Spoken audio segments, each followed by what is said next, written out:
the AAC meeting, Monday, July 8th, 2024, will come to order at 6:08 p.m. And first is roll call. Did everybody get a cookie? I'm sorry, there's priorities tonight. Thank you very much for that, by the way.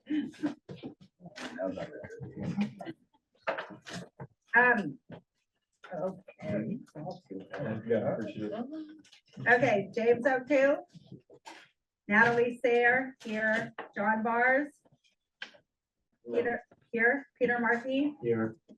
Ryan Casey Here. Cole Masaragos Anastasio, Here. Crystal Shea, Present. Daniel Theobald, Here. vacant farmer, vacant public member, vacant conservationist, natural resource conservation staff Jim Howard, San Mateo County Ag Commissioner Corinne Whittle, Here. Farm Bureau Executive Director Jess Brown, UC Co-op Extension Representative Dr. Igor Lacan. Here. San Mateo County Planning Liaison Olivia Boo. Here. Thank you. Okay, number 3, oral communication to allow the public to address the committee on any matter not on the agenda. If your subject is not on the agenda and you are a member of the public, the chair will recognize you at this time. Members of the public that would like to address the committee? Anybody online? Member of the public? One, Carrie. Carrie? Yeah. Okay, the chair recognizes Carrie Burke and Mr. O'Toole is present for the record. Good evening. This is Carrie Burke. Just wondering if Olivia or anybody else from the Agricultural Advisory Committee has any news why the San Mateo County passed on the Bay City project out there on Highway 1, just south of town. But why did the county pass on the Bay City project? That's the housing project south of town. Yes. Okay, so that's why I repeat it for you. Does anyone have any information, or Olivia, do you have information from the county why that was passed on? I don't. I need to see if I can look up an answer. There is a press release from July 2nd on it. You happen to have that handy? I mean, I have a copy of it. I You can want- pass it around. Okay, I would prefer not to read it. okay, is it lengthy? Yeah, it looks. That's the entire press release about Bay City? Yeah, Okay. Yeah, the chair recognizes Peter Markey. Yeah, James. Oh, yeah, I put him into the record, thank you. The chair recognizes Cole. Oh, I read that beforehand. It just, in case anybody hasn't, it pretty Yeah, much just said that the county opted not to make the investment. It didn't, from my understanding, I don't think it gave a whole lot of additional reasons why. That was more or less the gist of it, which I think in turn kind of brings up some of the additional housing conversations that we're gonna have as well, just where that goes to. But that was, I don't think there was a whole lot of other detail from what I recall of it.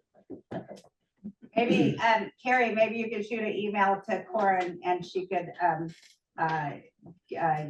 send you that copy of that. No, I have the press release. I just didn't know if there was any other information available. Just because, I mean, it is a large site, whether it was too expensive to develop, I mean, to have, 50 acres was not, it wasn't all necessary for housing or for the other types of potential uses that could take place. But, we do have several pending projects in the area. It was just interesting that they did pass on that, because whether, you are closer to infrastructure rather than in the rural areas where it's more difficult to have access to sewer and water and those types of facilities. And I was just didn't know if there was any other information that was available, because of course, some of these types of negotiations and their reasoning might not ever come to light, but sometimes they do if there was a committee or some other information available.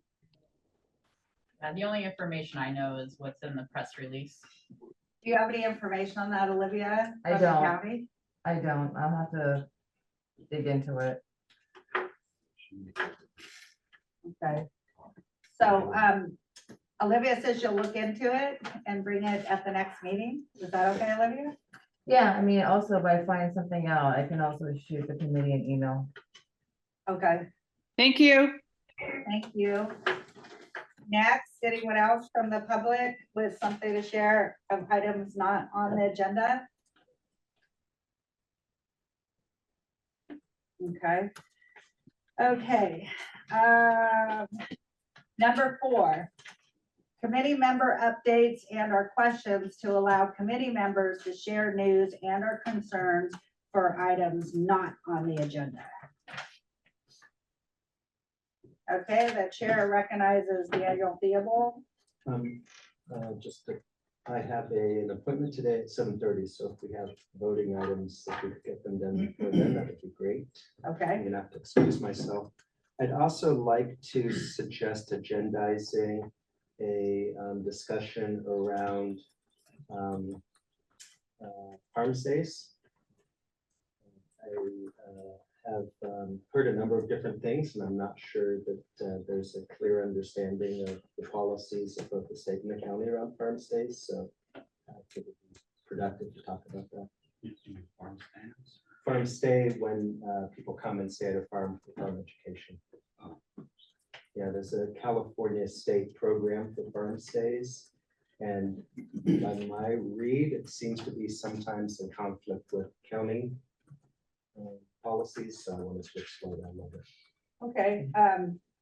Do you want to vote on, do you want to make a motion to agendize it for the next meeting and we can vote on it? Motion to agendize? Okay, the motion is seconded by Cole. All those in favor of agendizing farm stays for the next meeting, say yay. Yay. All those in favor say nay. No horses. Okay, Thank you. thank you. All right, so, that's a great idea, by the way. Anybody else with the committee member updates and our questions to allow? Oh, and by the way, you have a meeting at 7:30. What time do you need our appointment? What time do you need to leave by? Oh, it's close to 7:30. Okay. 7:30. Okay, Thank you thanks. for asking. Anyone else, committee member with an item that's not on the agenda? The chair recognizes Mr. Vars. Yeah, I just wanted to announce that there is one of the Farm Worker Advisory Commission meetings coming up this Wednesday. They meet every other month, and I am on the committee, but I understand that I was appointed to their either 2-year or 1-year appointments, I believe, and I think my appointment is coming to an end, and I was serving on that commission as a representative of the AAC. So I just wanted to put it out there that they might be asking for a replacement to come from this committee for that commission. And if any of you are interested, maybe to think about it. We could circle back to it next week when I know about it. Do you have enough time to, that's something that we could bring up and agendize for the next meeting? As far as when you're no longer allowed to serve? Sure, yeah, or I could just make an announcement at that time. Okay, so, can you put that on the agenda, Olivia, for, oh, I'm sorry, we gotta vote on it. I move that we agendize that for the next meeting, if in fact, that's where you're going with that. Okay, Cole seconds it. All those in favor, aye, I- and not in favor, nay? Okay. Can I just ask a clarifying question? So is it for, I have noted the Farm Workers Commission, is it looking for to fill the position, correct? I think it may be, yeah, that would be my understanding, that they did want a representative from the AAC, and like, if my term is up, then Yeah, one of the members of the Farm Worker Advisory Commission is a Ag Advisory Commission member. So that's the position.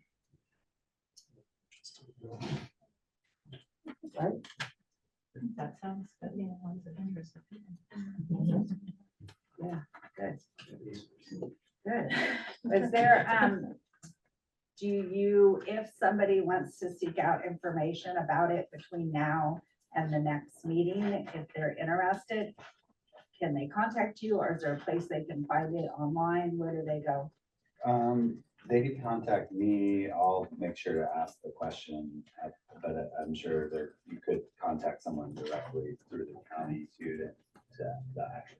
Okay, so, okay, so yeah, Yeah, if they can't find it, get your number from you or your email after the meeting.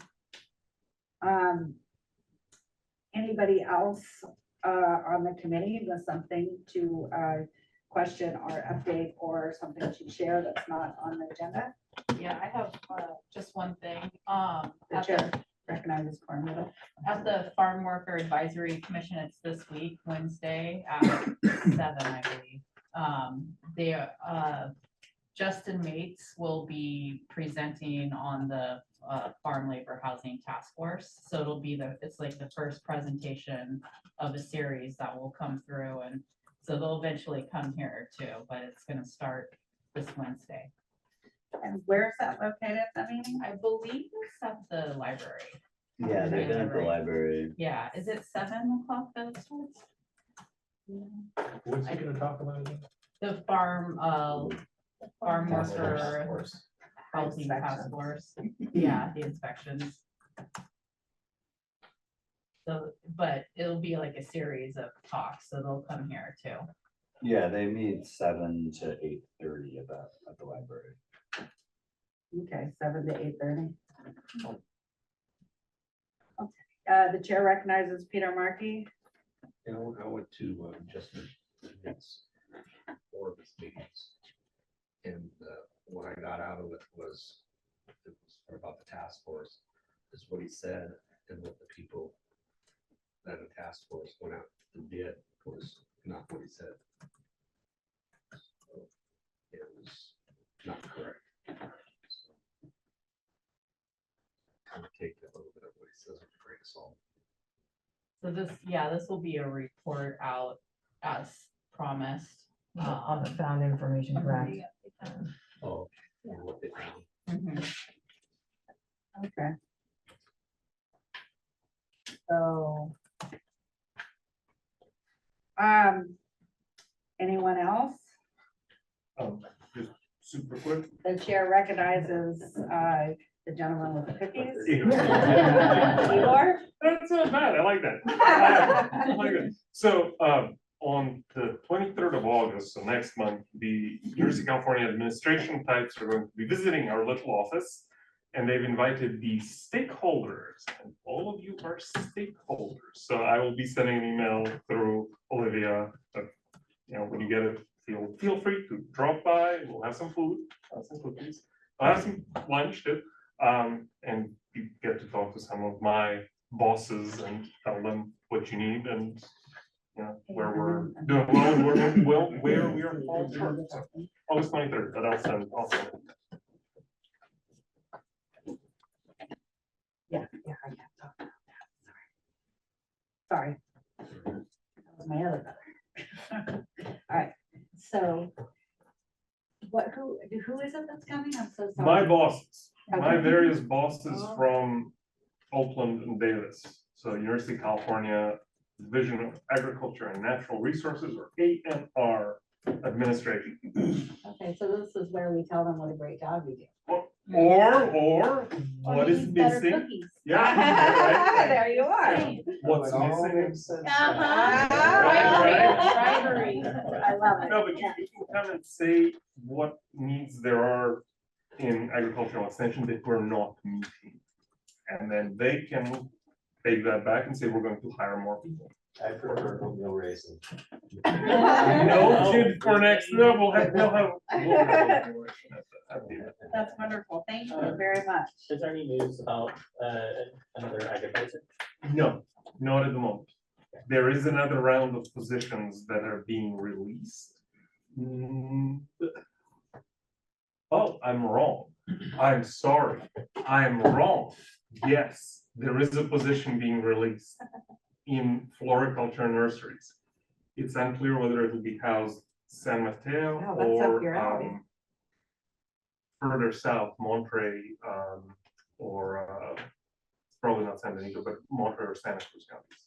But that person would cover San Mateo County. Thank you. Thank you.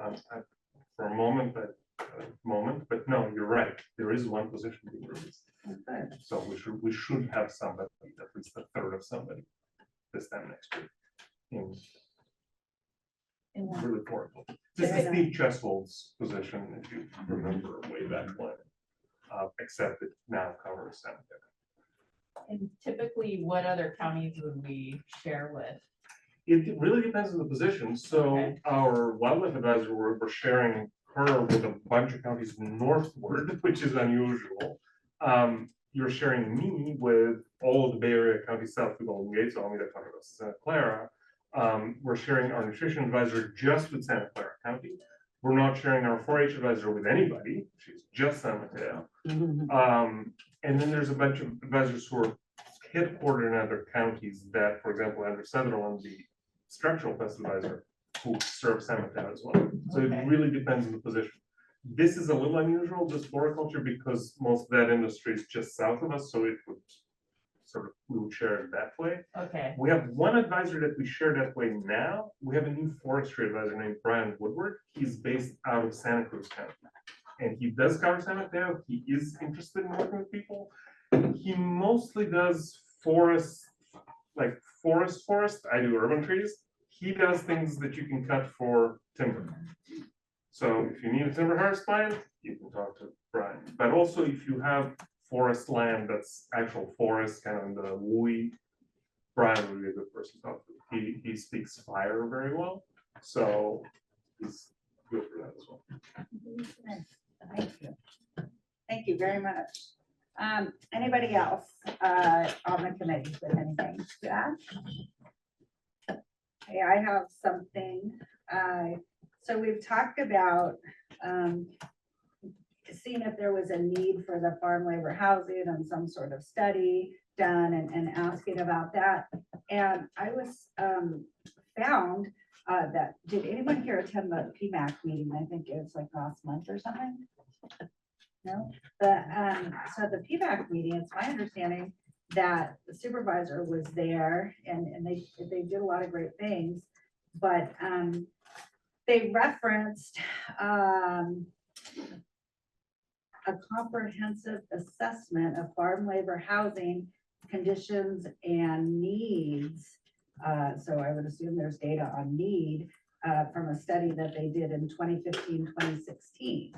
So, and then they talked about the current study that's going to be done with a timeline of completion in December 2026.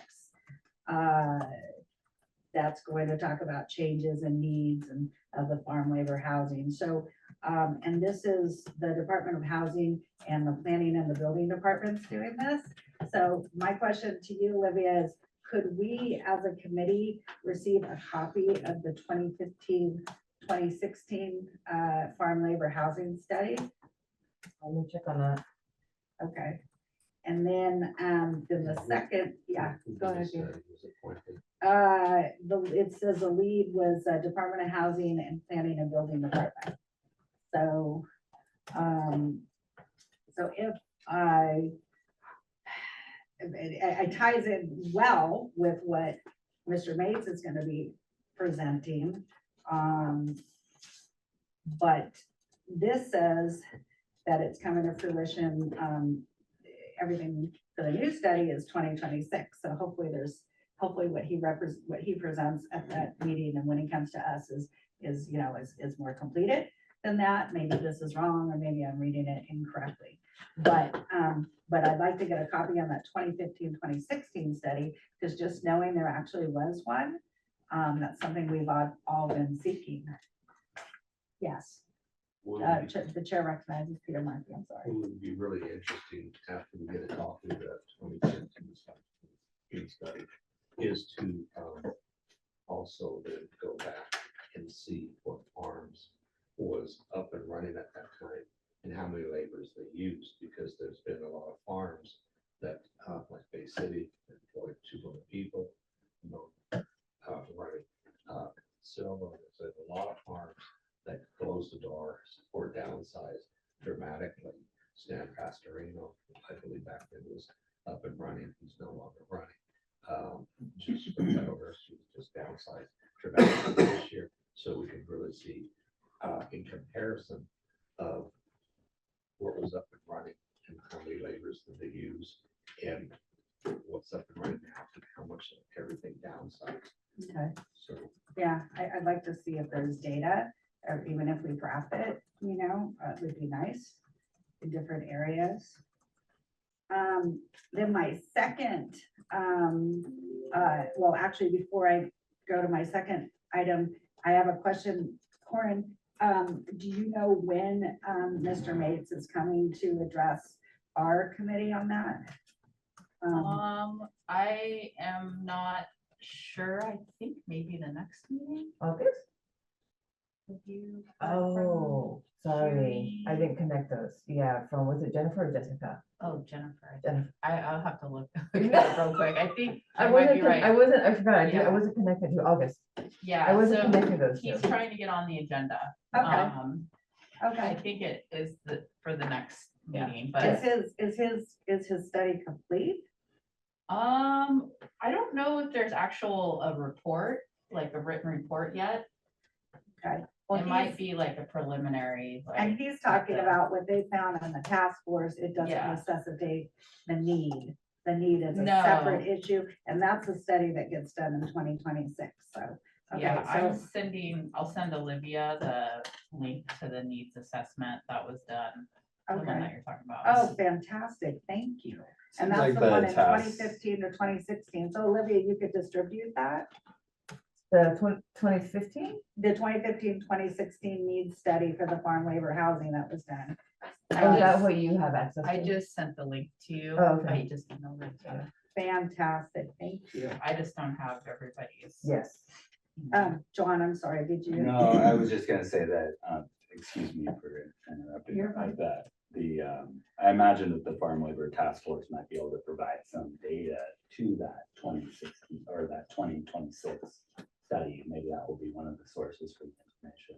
Yeah, that'd be nice, yeah. Or Yeah. at least we get information of what we would expect to see. And you also remember though that they only were looking at the housing that they were inspecting. So they're not including, you know, farm workers that are living in other places. So So that that's- wouldn't come up in the task force's report. Right, it would be It's limited. kind of a snapshot of, yeah, a sector. of But the housing. needs one, at least we know there was one that was conducted, and then there's going to be one, so at least we can, at least we're inside the door, so to speak, now we can sit down and, you know. That's my analogy for tonight. Okay, so, having said that, the other thing is, that I wanted to bring up for something not on the agenda is that last meeting, Olivia, you had asked me what my concerns were for what difficulty farmers have in terms of, and how it's in terms of being able to stay here and farm and they leave. And so I said I would put together a list, but what I'd like to do is I'd like to ask the committee if you guys could provide me items that I can add to that list. And then I'd also want to ask some farmers in the area. So I've got some pretty specific things regarding subdivision and the difference between a farmer subdividing versus, you know, a non-public agency and things like that. But, I'm sorry, a public agency, like a 501c3, but I want to know if what you guys have, so I could write the list. Is this something that I can ask people to email me as I put the list together? Or is it something that you prefer they bring to the meeting? I think what I can offer off the top of my head is for them to email it to me. I will check if they can communicate with you directly. If we do this here, go ahead and email it to you and then bring it, what they email to you to agendize item, and then the things that we didn't think about, we could add together. So that would And be- it could also help if I have permission to do it to, to have the draft list. And then because it'll help you guys, if I can do it, send it out to you earlier, right? So that it gives you guys time to think and sort. Yes, we could digest it. Yeah. When we come to the meeting, we would be thinking of more things. Yeah. Okay, so once we send it to you, you'll send it out to us before the next meeting. Yeah. And you'll put that on the agenda for the next meeting. Okay. I think it that's was fine. also, Oh, was it already on? I remember we discussed it last month. We discussed it and the consensus was that I was gonna bring Create a a draft list. Cause I, just couldn't think of everything. There was quite a lot of things. Mhm. But I just thought it would be appropriate for everybody to contribute to that list, not just me. So do we need to vote on agendizing that for the next meeting? I believe so. Yeah, it's so we can discuss it in more detail. Okay, can I have a motion? Okay, so Cole motions that you have to say the whole Oh, sorry. thing. It's A okay. motion that we have a discussion regarding, coming up with ways to encourage farmers to stay within our farming community. And a second, I'll second. and Peter seconds that. All those in favor say yay. And all those opposed, nay. Okay. Oh, and the chair recognized James Oku. It just came to my mind, but I can't remember the last time we went over minutes. So I was wondering what the ramifications of that are and when we're gonna start getting minutes to approve. I am behind with that. I'm trying to stay afloat, so I'm aware that it has to be done. I think it's been a few months, It's actually. been, it's been a while. Feels like it's been a long time.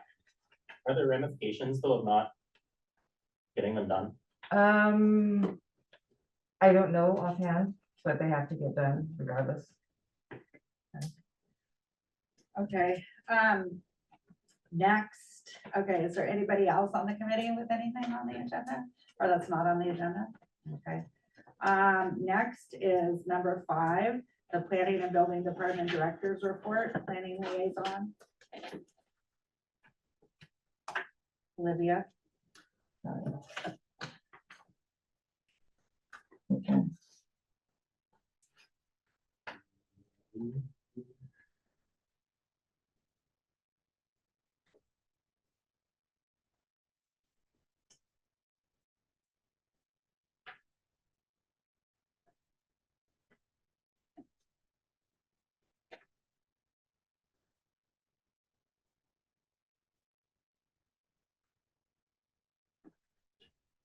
Olivia? I'm here, sorry. Oh. I forgot to pull it up. Oh, okay, all right, I didn't know, maybe you hadn't heard me, I'm sorry.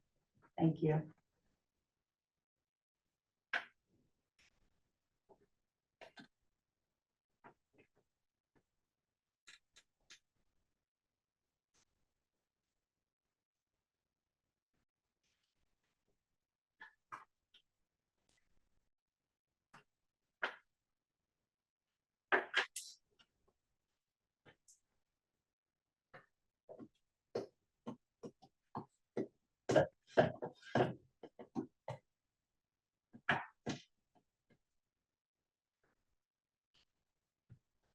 Okay, so we had received, there was one project that went to the Board of Supervisors, and or Planning Commission for Debbie Johns, which I believe came before the commission recently. Approved by the Planning Commission on June 12th. There's one new, planned agricultural permit. Under the owner Stemble, which is for going to be for a new residence, 2 stories. Grading involved, septic system, and appealable to the Coastal Commission. Dylan Parker, who's a new planner on staff, he's handling that project. 2 coastal development exemptions for ag projects. And then there's another project for agritourism. Under the owner applicant, Tugnero, Togneri, and that is 4 to 6 employees on San Mateo Road. And the next meeting is August 12th. And then in terms of the exhibit, I know that there was discussion on rewording it. I put that on as an agenda item for discussion. I have a question, the Dolores Togneri, is that on consent agenda? Because it's an ongoing, repeatedly every year, typically that's on consent agenda, if it hasn't changed in terms of what they're doing. Let me see, this is what the system shows. Because if there's a change, then they have to come up before the committee. for Correct. action. Correct. But if there's no change, then it could be on consent agenda, which I'm assuming it is, because like James just said, it's not on our agenda tonight, but I want to be sure.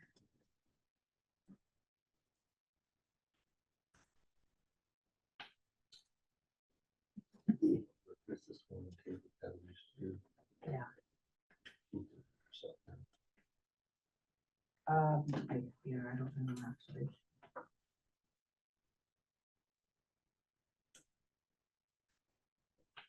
So far, I'm not saying, usually we have our descriptions as either, as you said, now either like continuation or renewal type.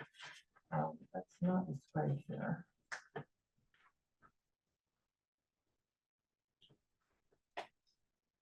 Is that something that you can check on? Yeah, I'm do you gonna think, check on one other thing here. before the next meeting, maybe, or?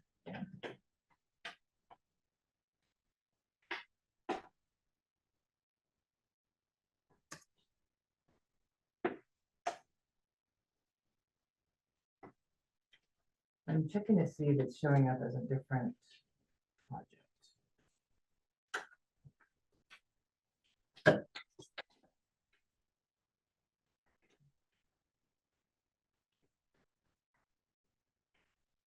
Should we circle back to it since Yeah, that's fine. time issue?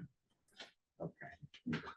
Okay, so the next item is item 6 on the regular agenda. Jeb Boynton, is that you? Yes, Did I pronounce your name Yes, you correctly? did, thank you. You're welcome. So file number PLN 2023-00078, location 1000 Bear Gulch Road, San Gregorio. Assessor's parcel number is 081310140. Consideration of a California Land Conservation Williamson Act contract for a 42.23 acre parcel located at 1000 Bear Gulch Road in the unincorporated San Gregorio area of San Mateo County. Project planner is Louis Tupetti. The action requests that the AAC provide a recommendation to the Board of Supervisors on the proposed project. So go to your, does everyone have the full packet? So I believe that project information is in your full packet. Is the planner, your planner here tonight? He is not. Did He's you- online. Okay. Did you or the planner want to say something about the project? Sure, I can do that. Yeah, Okay. if you don't mind. Yeah. Hi, everybody. It's very nice to be here. Thank you for your time. This has been a very long process for me getting to this point. So I'm very happy to be on your agenda tonight. So again, it's nice to be here. For those of you who do not know me, my name is Jeb Boynton. I live at 1000 Bear Gulch Road in San Gregorio. I'm here to present to the committee my application for a Williamson Act contract and give you a brief backstory of who I am and how I got here today. I was born and raised in San Mateo County, as was my wife Katie. Both of our families have long traditions in ranching.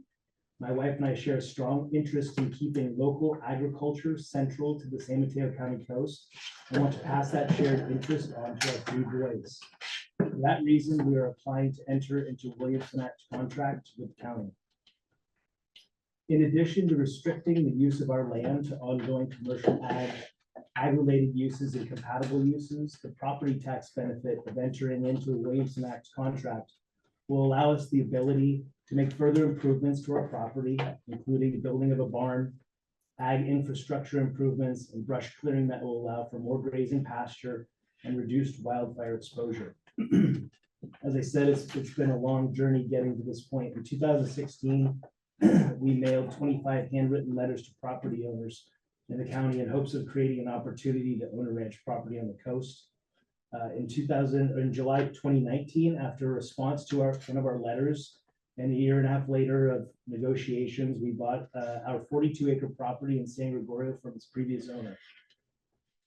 At the time of the purchase, it was easily considered a nuisance property.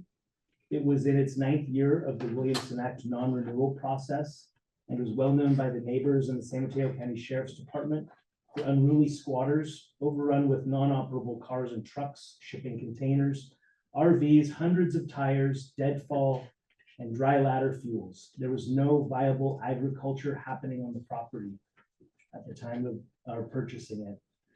Over the last 5 years, we have worked tirelessly to convert the ranch from a defunct parcel to a productive parcel that has been grazed by a commercial operator for the past 4.5 years. In late 2019, we completed a cross-fencing project, and in January 2020, we entered into our first 1-year lease agreement with Gabe Pimentel, Hanging Pea Cattle, a local multi-generational rancher on the coast. He also happens to be our neighbor. We are now in a longer 3-year lease term through 2025 and plan on continuing indefinitely with our tenant, who now, in part because of our access to our parcel, has access to almost 200 acres of grazable land. Of notable importance, all contiguous parcels are under Williamson Act contracts, further ensuring viable ag in the AGP. Some of these include the Peterson Ranch and larger ranches like Redgate Ranch, Fandango, and Miller Ranch, AKA the Island Farm. In March 2023, at the beginning of our 4th year of having a grazing lease in place, we submitted our application for a Williamson Act contract with the county. As you'll see in the thorough staff report, we have met all the criteria for entering into a land conservation contract with the county, and in some cases, we have exceeded the criteria. I'm here today on behalf of my family in hopes that this committee will support the favorable county staff report and recommend to the County Board of Supervisors that they approve our application for a Williamson Act contract. Thank you for your time and consideration. I'd be happy to answer any questions you might have. Does Carrie Burke have a question? No, it's just muted. She's just still, her name's up there. Okay. Any questions for the applicant from the committee? James Oku, the chair recognizes. Thank you for coming and giving the history. I was curious on why it was taken out of Williamson Act in the first place. But I guess my question to you is, what happens if the current lease isn't? Are you going to be farming it yourself or grazing yourself or finding other? No, I'm not a cattle rancher. The intent here is we have a very amicable relationship with my neighbor. He's a great tenant, and he's been doing this for a long time, and the intent is to have him on board. I've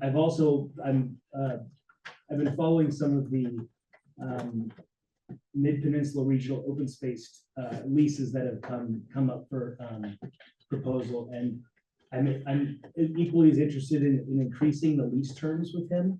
They go by a 5-year lease, of 5, 5, and 5. So it gives ranchers more ability to set up shop long term. So again, my family is in it for the long haul. We're not cattle ranchers, but we moved out here because it's important to us, and it's important for me to propel or to keep ranching viable on the coast. Congratulations on getting it back up and running. That's a lot It of was work. a lot of work. Yeah. Any other questions that Well, that another Daniel? question, I'll just speak in favor. I live on this street, I pass it almost every day, and that property was an absolute nightmare. It was just high, it was Ox Mountain too. So they've done an absolutely phenomenal job cleaning it up and turning it back into viable agricultural land, so.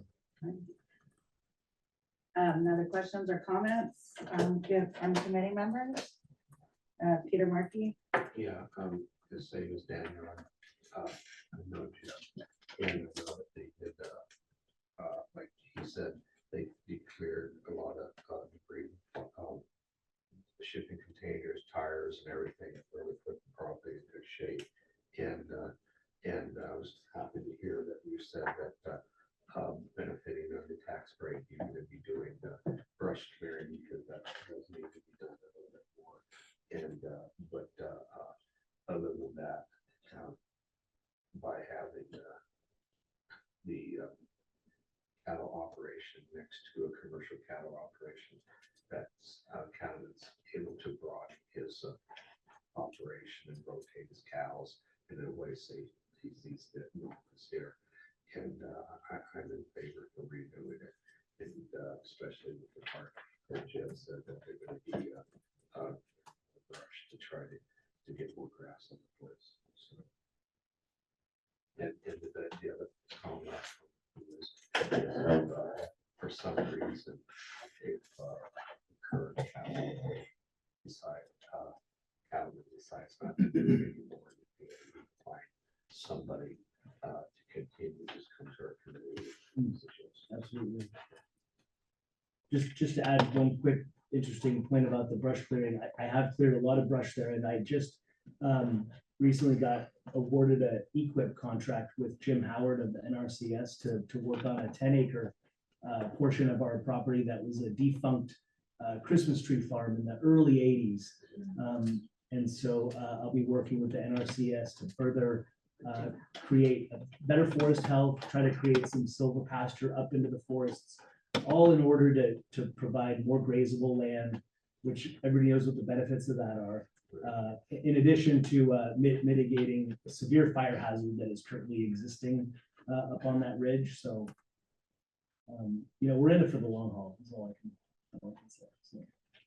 Anyone else have a question? I just had a comment that I'm sure it's unnecessary, as I think everyone's probably in support of renewing the Williamson Act, but I can't speak to having seen the property before it was cleaned up, but I have seen it subsequently, and I can attest that like the fences look like they're all in really good shape and brand new, and the part that's being grazed is actively being grazed, and looks like it's well done, and with the intention of supporting grazing happening there. Anybody else? Did the planner have something to say? I think he's more available for questions if there are any Okay, questions. were there any questions for the planner on this project? Who is it? Your planner is, Louise Tapes. the planner's name, Luis. Luis. Topetti? Eddie, maybe? Yes. Okay, so did anyone have questions for him on this project? No, I've got a question, two of them. One is, what are the current lease terms with your tenant, with the cattle? It's a 3-year lease. It was started January 2023, ends end of 2025. And then I understand you're not a cattle farmer, but if God forbid, hopefully this doesn't happen, but if it did, or you didn't renew the lease, would you grow crops or what would you do? There's not enough. I don't think it would qualify for the Williamson Act under the row crop criteria. If my lease was terminated, like Peter said, I would come to a meeting, I would search out another lessee, which I'm pretty sure I could find one. If for some unknown reason I couldn't, I would have to turn in my ag questionnaire at the end of the year saying, I do not currently have cows grazing my property. And, the county would get that, and then they'd make their assessment. And then, if I think it's 3 out of 5 years, I'd have to turn in an ag questionnaire that says I have 0 livestock on the property, in which case there'd be another hearing and I'd go through a non-renewal process all over again for this property, which I do not intend to happen ever again. Well, I hopefully would, it works like out. to move to approve the application. Okay, do we have a second? It was moved by Daniel Theobald and seconded by James Oku. Yeah. All right, well, congratulations. Thank you very much, you guys. I appreciate your time. I'm going to excuse myself. Appreciate it. Thank you. Thank you. Thank you very much.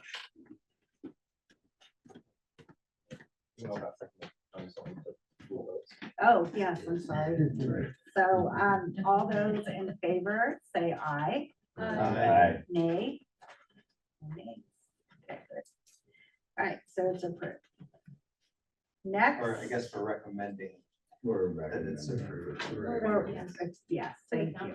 We're recommending that the county is approved. Also, I have a question regarding that, Olivia, is that I saw on the large file, the full packet, there's actually a notation regarding this item in which the county says that they recommend that it be approved.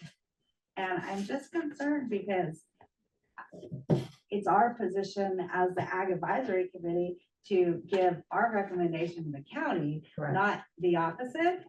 And I'm just worried that could sway objective voting. You see that on the packet? On the, it is within the,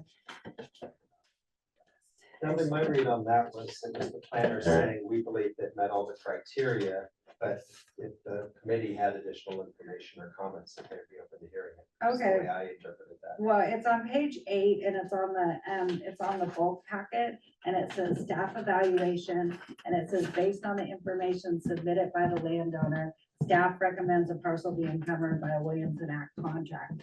I think it would be appropriate to ask the county if they wrote this by saying that just factual that the applicant has, given all the forms and that they all look correct and things like that. I'm just concerned that if there's a lot more restrictions with us than there used to be, and I think we're kind of getting a little bit too much oversight, and now we're getting, well, the county recommends that we recommend, you know what I mean? Staff recommends the parcel be encumbered by a Williamson Act contract, the exact words. Does that make sense? Yeah, I see it. James, yes. Yeah, I mean, for me, a better wording would be, we believe that this project has met all the criteria, and just leave it there. Yes, The word perfect, recommendations, correct, perfect, yes. And leading, yes. It's Yeah. hand leading, yeah, so that's, yeah, exactly. And so, yeah, that's absolutely what I'm saying. So, thank you. Anyway, if that's something you can pass along, although it's just a small thing, I just think it's really important. We don't lose sight of our role. I'm sorry, can you repeat the wording? The current wording or the wording that James? The revised, Okay, suggested James, do revised. you want to say it? 'Cause you said it perfectly. staff believes that the application, the project has fulfilled all requirements, or something along those lines.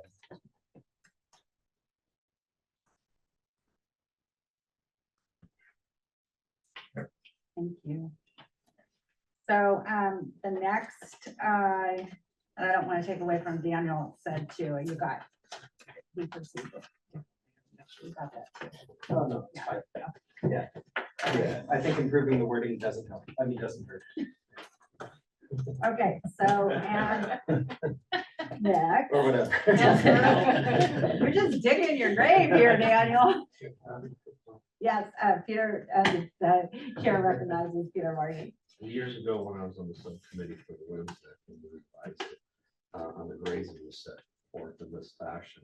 So that way it would encourage property owners to, get incentive to, rent out to, commercial cattle operations. And this kind of fits in that. And, so that way there, even though it's not a lot of grazing, it's not a big parcel, but it still works with the other cattlemen, so he can rotate his cows or separate his cows with his other parcels that he has. And so it was set forth to benefit this way. with the cattle Right. operations. That's nice when it does for full circle like that. Nice. are we ready to move on to the discussion items? No, A, Pescadero Fire Station mitigation measures, review a draft recommendation letter written by the AAC addressed to the county. So, at the last meeting, you guys discussed having me write a draft letter, which I did, but I need some information. So Olivia, can I throw some information your way? Okay. Or ask for some, or I need to make a request. So I need the Planning Commission and Board of Supervisors staff reports and letters of approval with the project conditions for both planning file numbers, because, and I have two file numbers. The first file number was before they changed the land use zoning, and that was a PLN of 2021-00056, and then a 3 by itself. And then the current PLN is 2023-00146. So could we get, if the committee agrees to this, if you are in agreement with me, if not, you know, we could discuss it, but could we get the Planning Commission and the Board of Supervisors staff reports and the letters of approval for both of those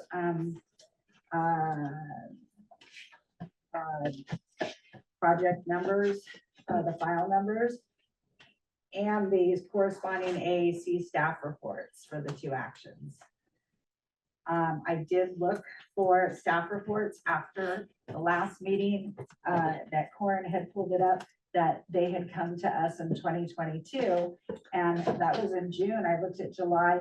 I didn't see any staff report on it. It's my understanding, and tell me if I'm remembering incorrectly, but it's my understanding, and I read about it too, is that we didn't actually make any kind of recommendation. We tabled it, but then it didn't come to us again because they had changed the land use. So I wrote the letter, and these are all based on what the information I have. And then I have this, I pulled up, this was in October. They came in front of our committee in July, or June, I'm sorry, of 2022. It was June, July. I think it was June. Anyway, and then in October, a few months later, they decided to have a public hearing with the Planning Commission to change the land use from agricultural to institutional. So our thought process as a committee that we discussed last time, if you guys still agree with this, is that it doesn't change the piece of land having prime soil on it. So our committee, we still think it's important and actually imperative that they still seek out our recommendations, even though they changed the zoning to institutional, and that we be made aware and be asked for our input. So based on you guys telling me that last meeting, I went ahead and I wrote a letter, and I could read it to you, but I also want to make sure I get that information first, and then you guys can tell me what you want changed, if you agree with it, if what you want me to do differently. Does that make sense? I got a question. Yes. Peter. Okay. Fire station, is it still that they have to find prime soils, but was it farm? Yes. It's my understanding they do, but it is in the hands of Post to assist them with that now. Is that correct? That's what I believe to be the case. I So, don't know if it's required by Post, but but my they, understanding was that Post said they would find them a property. exactly, yeah. So, Yeah, and then with regard to, my recollection of it is that they did present to us in more than one meeting, and we asked for additional information that they weren't able to provide, and therefore we did not recommend to make that. I remember. And so I don't know that them changing the category, so long as they aren't able to change that category and then get away from the obligation to find other land, then I don't know that they had a reason to come back to us to then have us. okay, so we weigh in. did in fact conclude Yes. that we did not recommend. Yeah, I Okay. believe so. we need a motion to Okay. not recommend Okay. moving forward. Okay, so that's what, thank you, John. That's one of the reasons that I wanted to get that information from Olivia before I finalize the letter, because I want to make sure I have it in black and white. And Olivia, I still want to have that, but thank you for the recollection, because that helps tremendously. Can I have So- a clarifying question? When you read off the numbers, the project numbers. Yes, Let me get back to where I was looking at. So you read off PLN 2021-00056. and then there's a 3, there's like a space and a 3. I don't, I can talk with it offline. The 3 doesn't make sense to me. Okay. And then the yeah, second number is PLN 2023-00136. 146. 146. Yeah. And that should have all the information that we need, but it's more current than the other one. So hence the 2023, Peter. Yeah, I have a concern of post finding property and land in Pescadero that supposedly hasn't been farmed in the past. And, because I don't think they're qualified to do so, because of past history in the past, that they thought certain things were a certain way, it wasn't farmed, this, that. The people that have been here for a long time correct them a lot of things. And I say the same as I said before, is when Post does find the supposed ground in Pescadero that hasn't been farmed, I would really like it to come to us so we can review, to say, to give our feedback, to say, in fact, if it was or if it was not. That's what I have in the letter, Peter, exactly that. But I just kind of give them the why of it, why we're asking, but yes. And to carry on with matters, this hasn't to do with Coast, but I remember it came across a committee once before that Caltrans was going to sell or give this property to the county that's south of Pigeon Point Lighthouse. And they came to our committee and said it's never been farmed. And I said, it's been farmed, that piece, the 5 acres, because Muses used to have their Brussels sprout seed that's there. So what I'm trying to say is those people don't know the history way back. Is the people that's been here for a long time. And so that's why it's really important it comes to our committee, so we can give our feedback. Yeah, and we're not asking anything out of the ordinary. Farm Bureau asks for the same thing. And that's our very goal to the county, is to give recommendation. So yes, James, I'm so sorry. So, I mean, I feel like we've already asked for that quite a bit.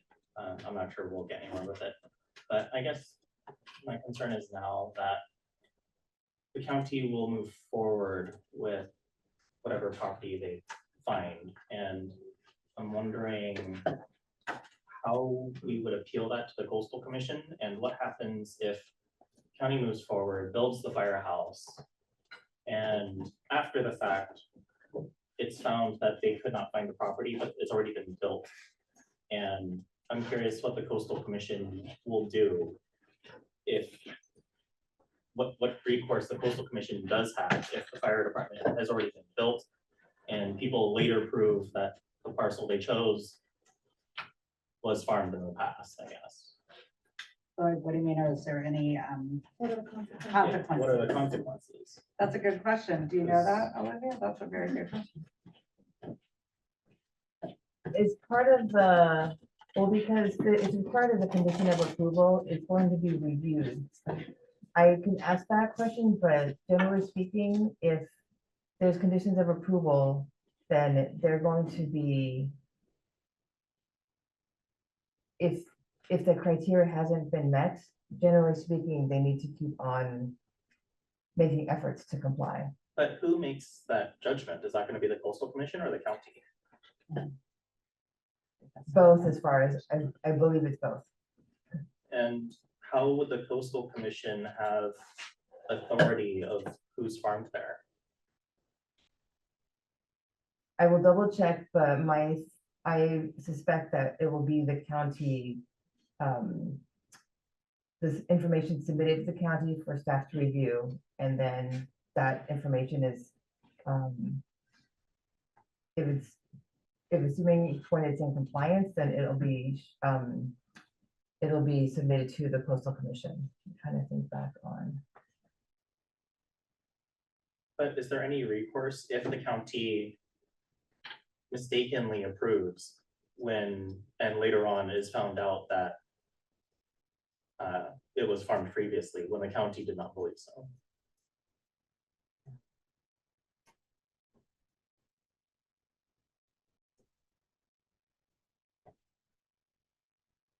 That's something you're okay checking? Yeah, I'm just trying to think offhand of what, if that has, I mean, if we've come to a situation like that. I I think it's been rare if that has come across, because again, when we have to, so part of what happens is each project has what we call, and this is for each agency who reviews a project, there's final, it's what we call final inspections. And this is for every department. Building, fire, planning, drainage, everybody. And we look at this as if it's like the last markers, because as you go through a project, each department has their various markers of what they need at each, and it could be multiple steps, it just depends on how involved the project is. So you're gonna need things at the get-go and just kind of those markers as they go through. Sometimes we have projects where you've got a deed restriction and from what I've come across, it has to be that deed restriction. We require it prior to, they won't get a planning final from planning, and then in turn, it affects the final on a building inspection. Building is the last one to do, to seal the final inspection. If all the other agencies, if there are agencies who are not satisfied and don't have their things completed, that department's review, plus it stops the building final inspection. So that's why I'm saying that if that's coming at that stage, then it's gonna show, and then that in turn affects the, yeah, this isn't, well, I think this would get a certificate occupancy, because I think all the structures, this is getting into like the building side of it, but I think all the buildings are gonna get the final check off is a certificate of occupancy. But I feel like there's catches at different stages and including the very end. Did you guys want me to read the letter that you asked for at the last meeting? And we can vote on whether, or tell me if you want to change things, add things, delete things, and then we can vote on, just for time's sake, getting it out there to them, asking them for us to review it with a contingency that we double check the things I've asked Olivia for, because I just don't want to send it until I've double checked that. Do you want me to do that? I would kind of like to have it emailed to me so I could really thoroughly look through it. Okay. Is it okay to email this to the committee? I will need you to send it to me, yeah. Okay.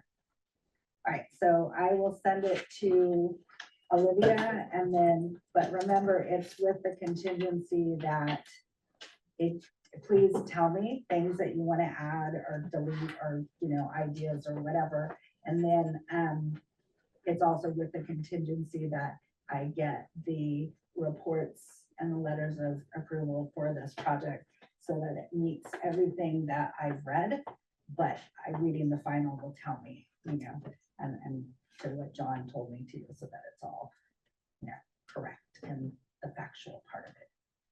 So, anything else on the fire station mitigation measures?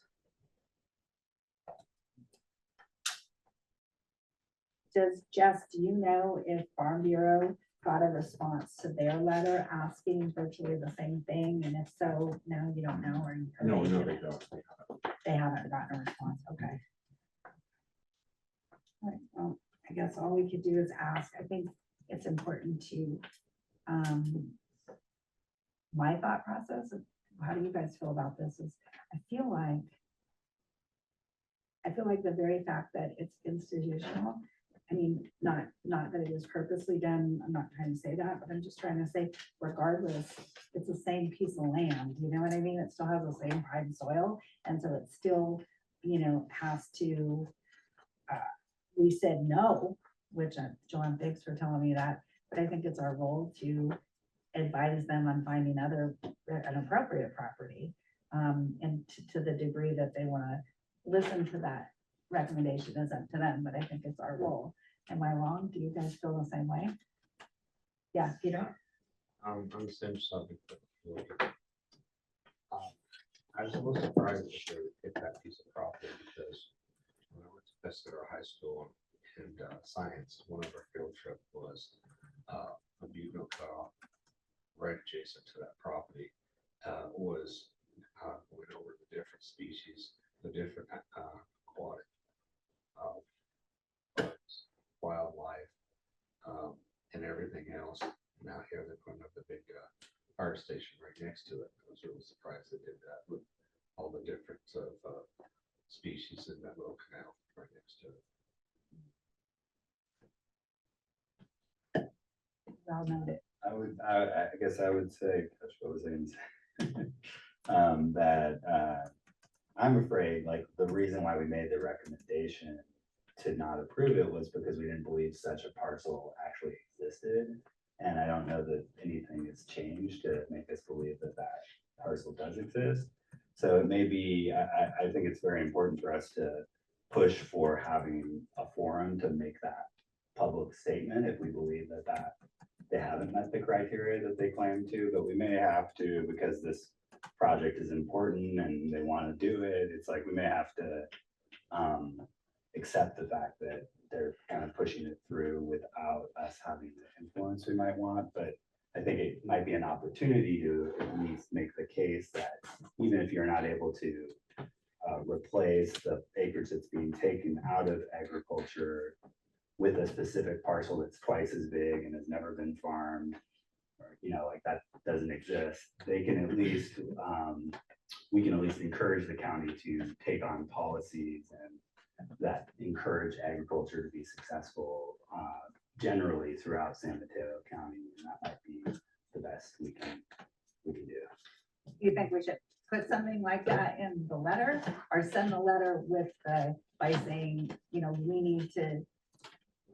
need to review and give a recommendation, hence our role, and then we go to that if in fact we don't get a response. Yeah, it's just something like, just an idea I had. Okay, good idea, good thought. Yeah, good call, I'm sorry, No yes. worries. I'd like to echo that as well, because I think during this process, I think it sounds like I've had sort of a similar thought, which is there's a lot of effort being put into finding a property that fits like these very specific criteria, in which case we all know there's probably unlikely that property would exist in the county. But even if it did exist, from my perspective, I'd much rather have the county invest in let's say a larger property that can serve more agricultural businesses in the coast. A property that maybe hasn't been farmed in 30 years, of which there's many in the county, that's perfectly viable for agriculture, but really currently hasn't been so for a number of different reasons. I don't know to what extent legally that can happen, but I think it's worth maybe in the letter, just mentioning it, it's worth including a conversation about what would be a more appropriate way of promoting agriculture in the region through this property, as opposed to just doing it by the book of saying exactly these particular qualities. There's a lot of properties that have been farmed in 30+ years. That's easier to find than one that hasn't been farmed. And some of those probably would make sense for county to put some investment in. Okay. Wow, that's a good point, yes. So Jay? I have a couple things about that. The first is that it's not a county restriction, it's coastal commission. Okay. So it would have to be them that would make that change, and I don't know how likely that would be, Yeah, is makes because the sense. coastal commission chose that restriction based off of previous findings. But I mean, for me, it doesn't even have to be like property with different restrictions. I would be fine if the county just did something to help ag. Yeah. Put other legalization to make it easier for us to get septic, water, housing, anything like that, anything to help ag. Well, and I think the good point there is, make a recommendation and, they will take it or not, but it seems like just saying, oh, we can't meet this and therefore we're gonna basically ignore it is very different from us saying, well, hey, maybe it would be, you know, equally good or better to do this other thing, and that could be a standard substitute for that requirement. That we would be happy with this committee. I can write that in there. I will try to write it in a way that I don't take away from my real adamacy about, you know, coming before us and bringing it to us, because I don't want them to go for the fallback. But so if I could do that, I'll write it that way, if that makes sense. But or I'll just write it, you tell me what you think, if it seems that way or not, you know, James. So for me personally, I would prefer if all that kind of stuff went in a secondary letter, if, once we potentially get a response from the first one. And then second of all, is if that second one gets written, and for me, I would assume that letter would have to go to coastal commission, but I don't know if we're allowed to write to coastal commission directly because of that other law change that happened. We have not to too go long to ago. the county. If it has to go to the county and the county submits it Right, to the coastal commission. exactly. We went through that last. Yeah, we went through that last meeting, so we can't, we go to the county and give them our recommendation, and they choose if they're gonna use it. But could we write a letter for the county to send to coastal commission from us? You can send coastal commission personally, Individually. And- individually, sorry. And then this letter is to the county to keep, you know, to get our input. So if they agree to get our input, then we can use that as part of the input. But we can also write a letter to county recommending they write a letter to coastal commission saying, we can't find this, but our AAC believes that this would be helpful. Okay, I like that. I mean, Okay. and in addition, it might even be more powerful if every member of the committee sent a copy of the same letter as a An personal letter. individual, yeah. And Well we can said. do both. Yeah. I apologize, I'm gonna have to excuse myself for change. No, meeting please, place, and I don't Daniel. have enough time to get there. Thank you. Yeah, Peter, like really fast, Peter, just so I got this, is everybody okay then? If, I kind of like what James said about the fallback being in a second letter so that I don't throw away the baby with the bathwater, so to speak. So, is everyone okay if I do that, way? And then if the second letter comes, I would put it in a second letter? I can kind of infer it, but I won't put it out there for a second letter. Are you guys okay with that? Yeah, that's. Yeah.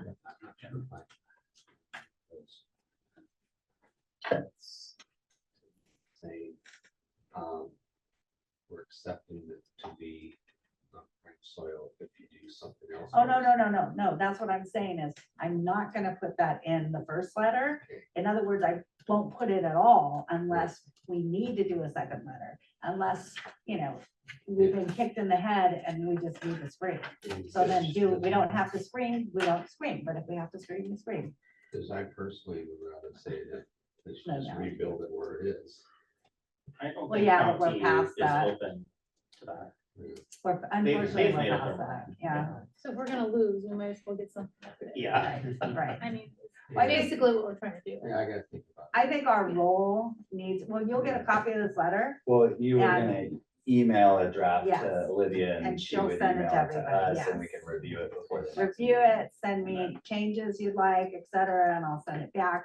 We could do a few drafts. Olivia, instead of the time frame of waiting till the next meeting for the finalized letter, if in fact everybody agrees with it via email after we look at it or revise it or whatever we do, can we then send it to you in a final version when we get everybody's okay? Or do we have to wait till the next meeting?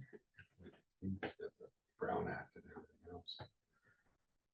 Oh, to vote on it or to finalize the letter? Is that what you're asking? Correct. Do we have to bring it to the next meeting and vote on it? Or if everyone agrees via email, can we just get it out there? I'm suspecting that Peter might be correct about, Yeah, because Okay. it's got to, we have to publicize what we're agreeing on, and I call it the Brown Act. Okay, that makes sense. Yeah. Okay, good, thank you. Peter. and also Okay, we don't so- know how, if like there's anyone who wants, you know, from the public who wants to. Okay, have so their we two will cents.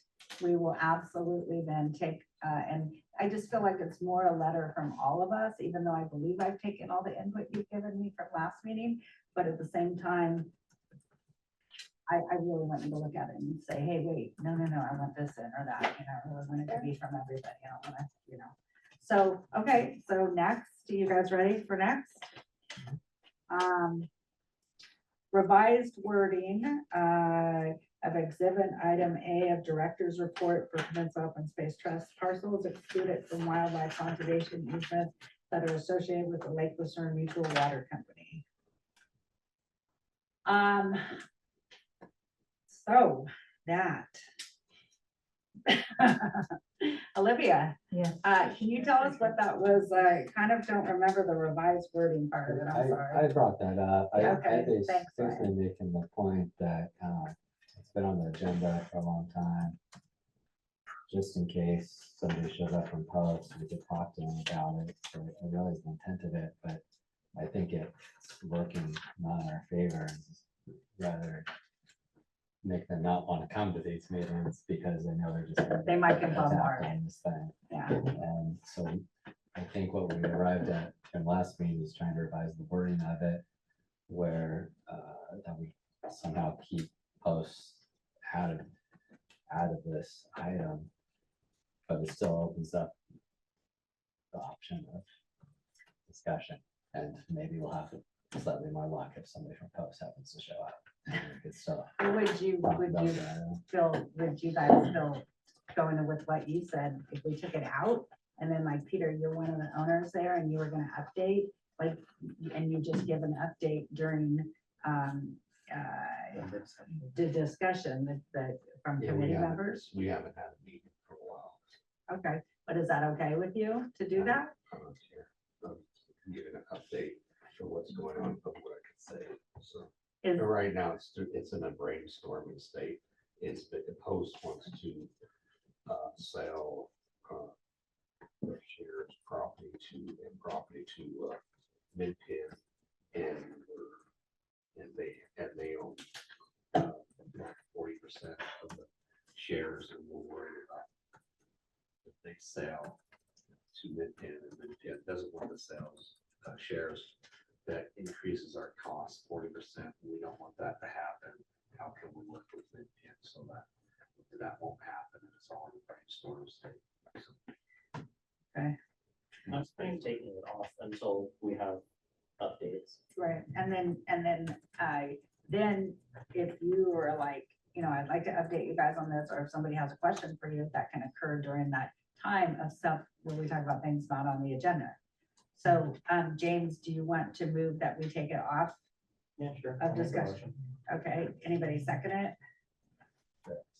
Okay, so it's been moved and seconded to take off the director's report for the Peninsula Open Space Trust parcels for the Lucerne Mutual Water Company on the ongoing agenda items.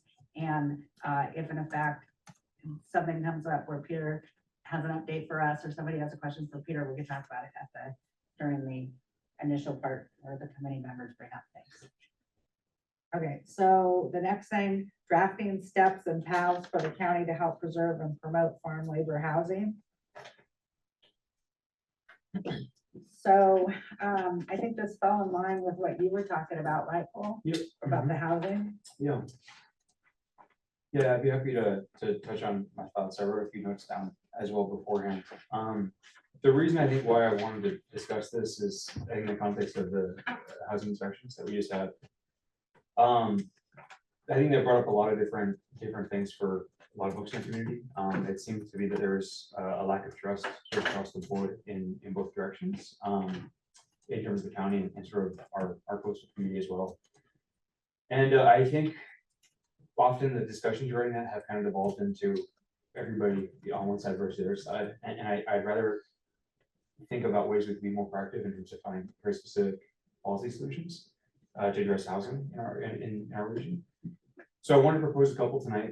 Not necessarily the intention that these are, policy that this body's taking, but at the very least a conversation. I'd also like to discuss ways that we could proactively recommend certain policies to the county as well.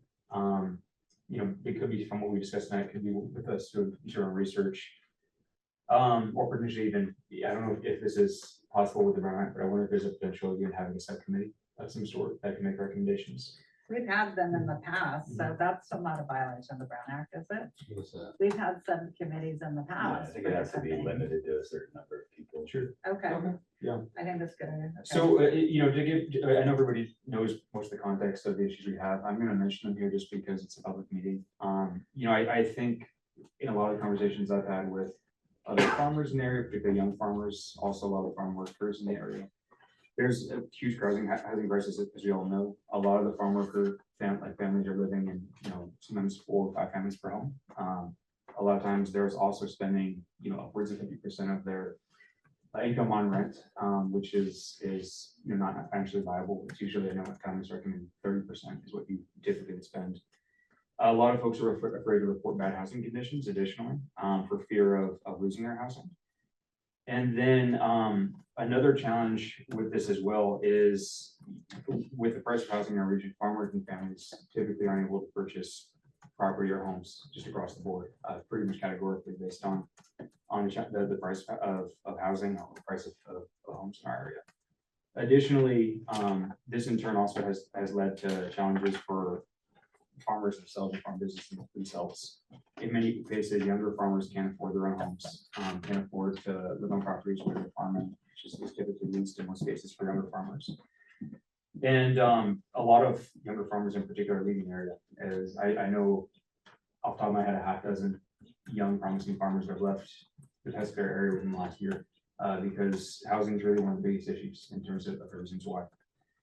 And so some solutions I've come up with, based on what I've researched in some other regions, other states, I'll share here. You know, I think we can debate these. I think if anybody can wants to chime in with additional thoughts, I think that'd be appreciated. One thing I thought I'd start with is it seems to be that trailers and tiny homes is a gray area in San Mateo County, from the best I can tell. There are other counties where trailers, tiny homes, and ADUs are permitted, especially if it's a prefab unit as well. And this is as local as, for example, the city of San Jose allows prefabricated ADUs if the prefabricated ADU meets specifications of the state. And in permitting, from my understanding, that process is pretty straightforward. What I'd like to propose is that farmers within our county or farm workers within our county, folks who do either can basically put a prefabricated ADU, tiny home, or trailer that it meets certain criteria of some of the state requirements. Additionally, with the county's input and oversight as it pertains to septic and electricity on farmland, and specifically if that's being utilized by a farmer or a farm worker. I think this in turn addresses some of the challenges that we've had with movers, for example, which I know is the next action item as well, which is there's not really incentive from anyone at Winridge to necessarily ensure that there's only farm workers living on the property. But if you had it where, you know, a particular farm is able to put let's say a trailer or a tiny home on a property for a farm working family, there's more of an incentive to ensure that that person actually is working in agriculture. One of the other things that I think of this would, I think, show a lot more trust in terms of the relationship with the county at large. And I think if there is approval of this type of housing, and I think with that, there should be expedited permitting and potentially free permitting for the additional permits that need to go on if it's specifically for farmers or farm workers in terms of permitting for septic, for example. The inspections themselves, it could be voluntary and it could even be mandated that inspections have to be annual at that point, which in turn would address a lot of the county's concerns with not being able to properly inspect farm worker housing in the way that we saw with recent inspections. These inspections could be done by a third party, so it requires less cost to the county. And at this point, you know, mind you, pretty much the county is not incurring the additional cost through this proposal. This is essentially just changing regulations. I know for a fact that there's some nonprofit organizations in our community, Point Bay being one of them, that are really trying to sort of step in to fill the void of the housing crisis we have. I would be willing to bet that they would be interested in performing some of those inspections. I know they're even contemplating doing property management services as well. And that could be another potential part of the solution. And approval in terms of ensuring that whoever is doing this or applying for this would be a farmer or farm worker could come to this committee just like we do the Williamson Act as well. Because I think we'll be able to know in this room, you know, who's actually genuinely a farmer or a farm worker. The benefits I see to this is, especially for farm working families, this is a different degree of self-determination with people's housing. Being able to own your own home is, I think, an important process for anybody across the board for pretty obvious reasons. But I think that's particularly apparent in our region. It could be that farm workers can invest in their own unit, their own home of some sort. They may not own the property where it's on, but at least they own the home and get to invest in that themselves. It can also lead to sort of avoiding all the fear that currently is around with fear of getting kicked out. There obviously is some complications because they wouldn't be necessarily on their own property, but I think the advantage of this is you would in turn sort of increase the stock of housing that you have specifically for the farm working community. That in turn would lead to lower rental prices for housing otherwise in our community, which is something that we definitely need.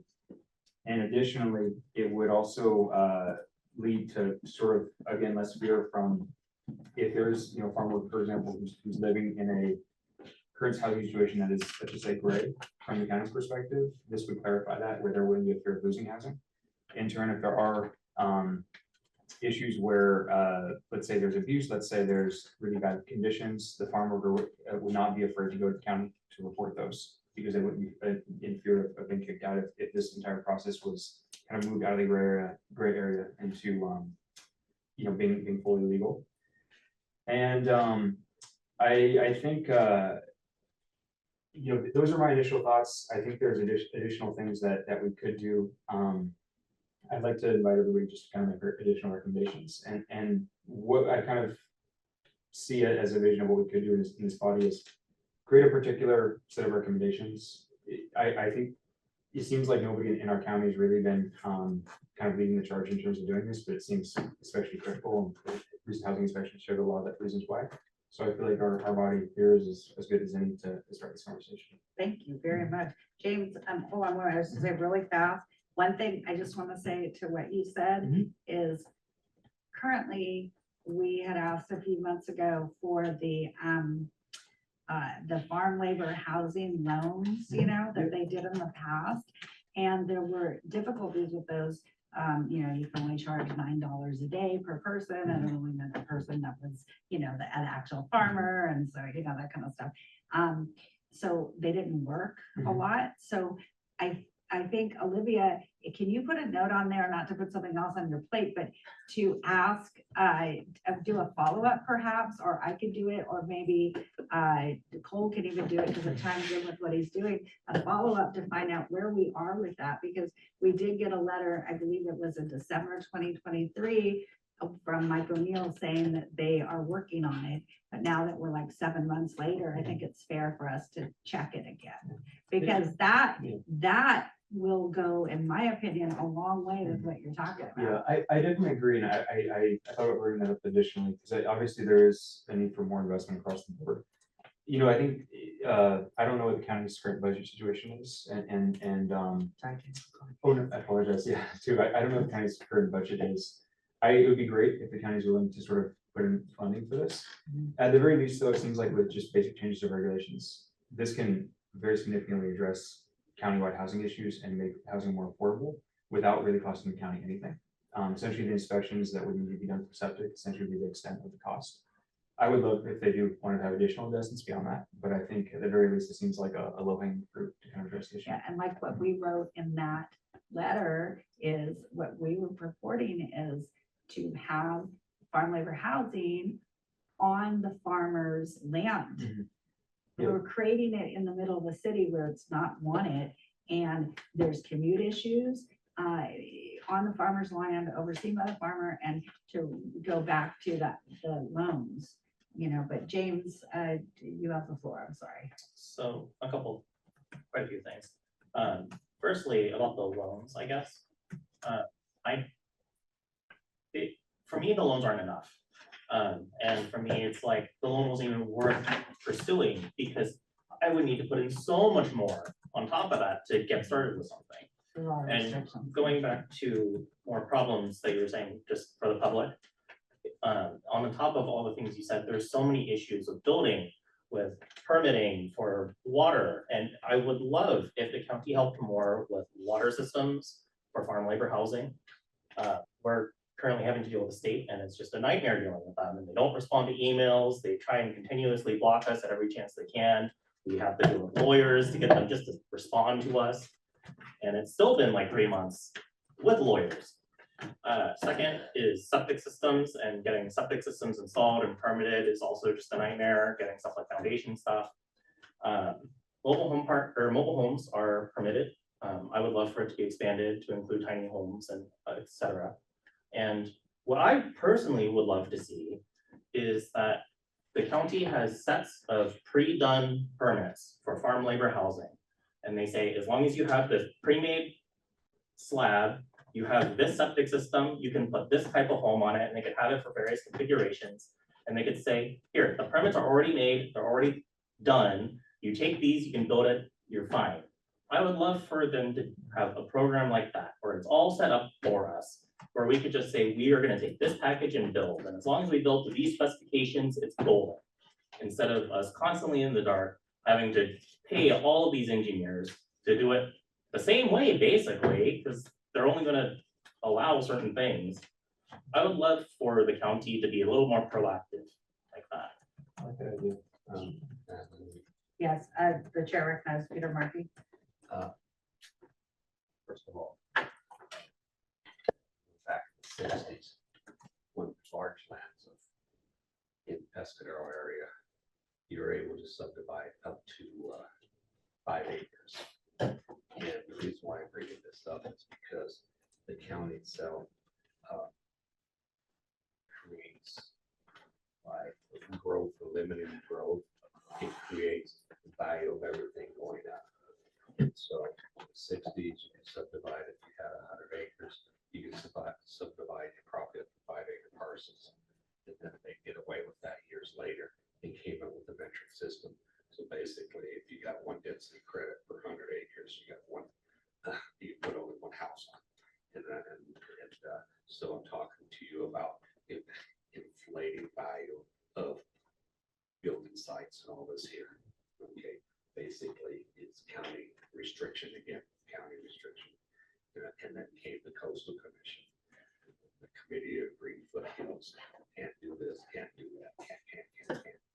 It's just, that creates a shortage and creates it hard for people to live here and all that there. Second of all, this is like in Watsonville, they have, I believe it's called Section 8, where you could, if you rent a house and you use it for affordable income, say if the house is say $2,500 a month, but the family only makes X amount of dollars, they get subsidized by the government to pay the rest of the rent. So therefore, the land, it helps the people with affordable income. And I'm not necessarily talking ag related, I'm just talking everybody in general. And the landlord still gets their fair share of rent that's deserved upon their parcels, a win-win.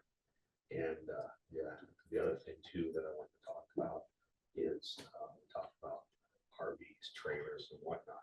This is, in, like you said, in other counties, RV trailers are permissible, in our county it's not.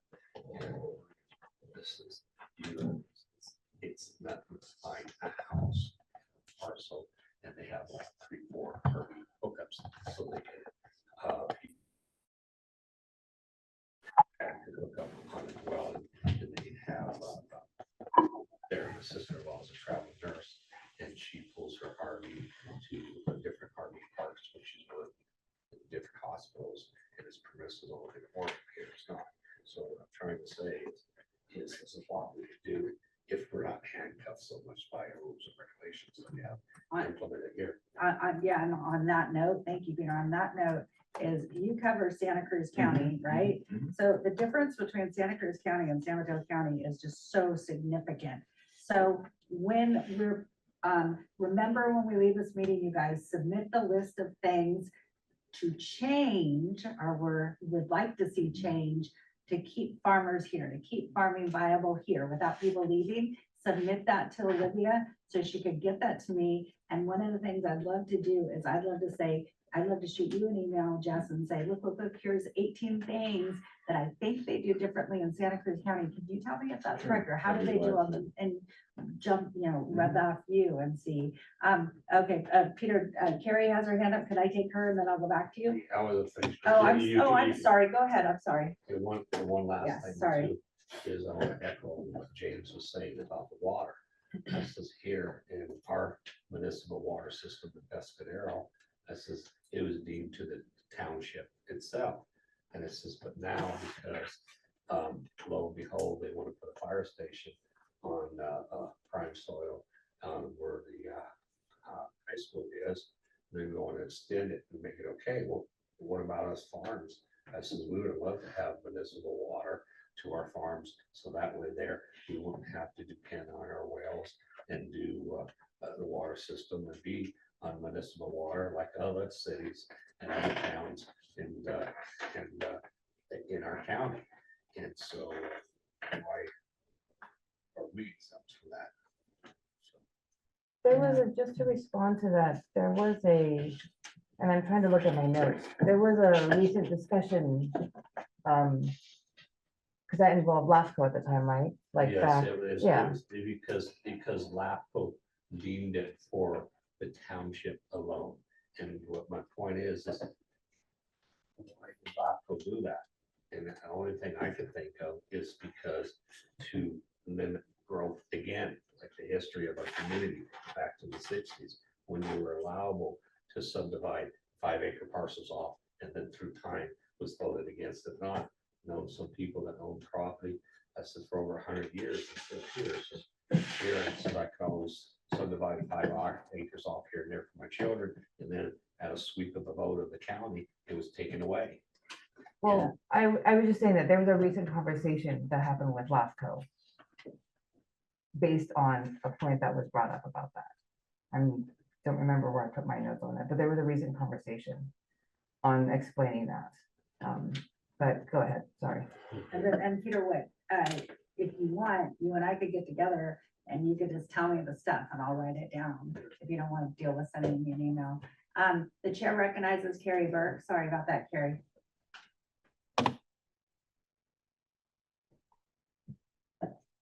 We can't hear you yet. No, here I am. Now we can. I understand the committee's frustration with the difficulties of creating farm labor housing. I've worked on it my entire career, and it's very difficult because every single parcel in the PAD, in the coastal zone, in the RMCZ is different. It has different capabilities, different characteristics. And you must remember that when we have our adopted local coastal plan, that the primary function of the PAD and RMCZ is resource protection.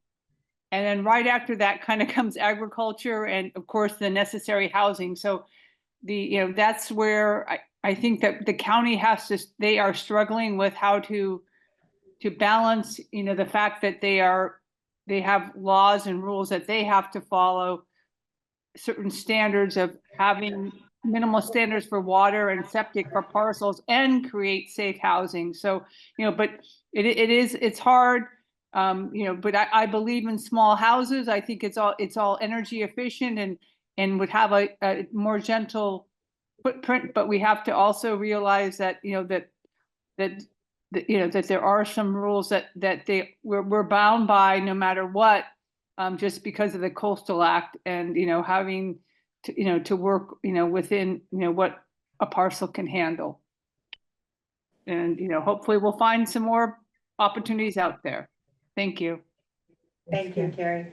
I think that a big thing is, I've talked about this before, Carrie, is we understand that there's rules, but one of the issues within our committee is the fact that there seems to be different rules for the same piece of land, depending who you are or what agency that you come with. And I can't see how that, is indicative of helping the land. If my name is Joe and I get to use the land differently than Harry, it's the same piece of land. And I think that's my big concern. And you understand what I'm saying. Yeah. But, Cole, go ahead. And I appreciate the comments, Gary, and I think that is a challenge we're gonna run into. I do think that with some of the building, particularly if there are things that are mobile to sort, you know, it's one of the reasons why accepting a tiny home that's on wheels is easier to, from a conservation perspective, be a gentle on the land, is there's ways of doing that even with very minimal, disturbance in terms of actually even having to build anything in particular. Like if you're putting a pad where you're laying down gravel effectively, you know, that's pretty simple and fine and straightforward. If there's even a concern with building additional septic, which I know is another challenge, one thing that's done in other counties, other states is just basically saying like, okay, you can't have a septic system here, but you can have a septic tank. You can pump into the tank and basically have a company come out and pump, which, you know, with all this in the coast with porta potties in terms of agriculture, we already all have companies that come out and pump all the time anyway. So that would be pretty straightforward to do. That would have even less impact than a septic system would. And so there's ways of addressing that. Water is of course its own issue, and you know, that's a different topic, but there are other ways of even dealing with that. There's, you know, counties where people are shipping water. I don't know if that's necessarily a solution because it's pretty pricey, but you know, I think there's different ways we can look at it from that perspective. And I think just one thing I would add to this in terms of the conservation element of it, I think a frustration that I have personally with how we look at conservation in this county is we kind of forget that like farmers are, you know, one of the most important resources we have in the county to do conservation work. You know, land that's not being farmed and left essentially neglected for long periods of time is a conservation concern. You know, land that basically is gone fallow and is full of a lot of invasive weeds. That's not really serving anybody from a conservation perspective. And I think we in turn need to recognize that like not necessarily everything that has to do with agriculture is competing with conservation, is often supporting it. Okay. I think maybe another thing is going back to the loan and what you're saying, Carrie, is what if the loan was something more like 500,000 to like $1 million almost? Because I feel like the 200,000 is just a small amount when you're now having to get so much more engineered, so many more permits and so many more hurdles to go through, that a much higher number given to us at a reasonable rate would help us get through those hurdles to actually get something to fruition. Carrie, do you have, do you want to address that? And thank you, by the way, for chiming in. No, I agree that the loan program only covers a part of what it really costs to put something on raw land. Absolutely. I mean, there's even power considerations and everything else. And it's just a matter of how much property tax do people want to pay? I mean, because the you know, then the burden gets spread out against all the taxpayers.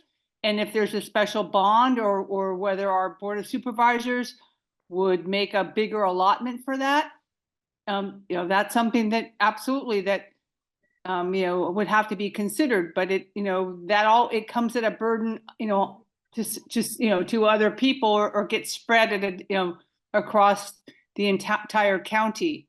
And so, you know, but James is correct. It only that 200,000 does not, it just is a starting point for what it really costs to do a project. But then we have to, you know, get into accountability and to say how much, to me, it's like, how much would that parcel produce? How much, you know, agricultural productivity, how much is it contributing to our overall, you know, the viability of agriculture in San Mateo County, to then make it worthwhile as an investment, as a taxpayer that you would want to pay, you know, more property tax to allow someone to then pursue that activity. And so I think it really becomes an economic question.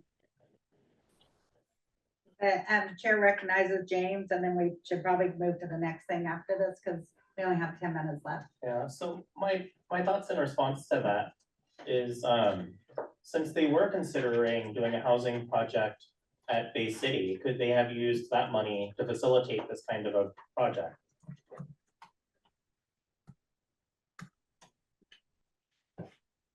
Gary, did you Well, chime yeah, in? no, I mean, yeah, that's, I'm not a board of supervisors, whatever the budget that they want to pursue as goals, but, you know, absolutely is that, you know, that they must have some overall idea of, you know, how they, you know, of what numbers that they can utilize to address some of our social conditions that we have out here and what are their priorities. And so I think it's the louder you speak out and have, you know, good ideas, and I think the creativity in we have some, I'm so excited that we have younger people participating on the Agriculture Advisory Committee and these new ideas and energy and just ways of approaching, you know, problems that we can hopefully, you know, get some other things happening on the ground, whether it's a test project. You know, Bay Cities was a large piece of property, probably, you know, more to, you know, take off, and it does have split zoning with the city and the county. So, you know, there's just, maybe there's test projects that could be done that are of a smaller scale that can be proven that you could do it with using some of these innovations. Thank you very much. So I want to move on to the next thing because we have about 8 minutes left.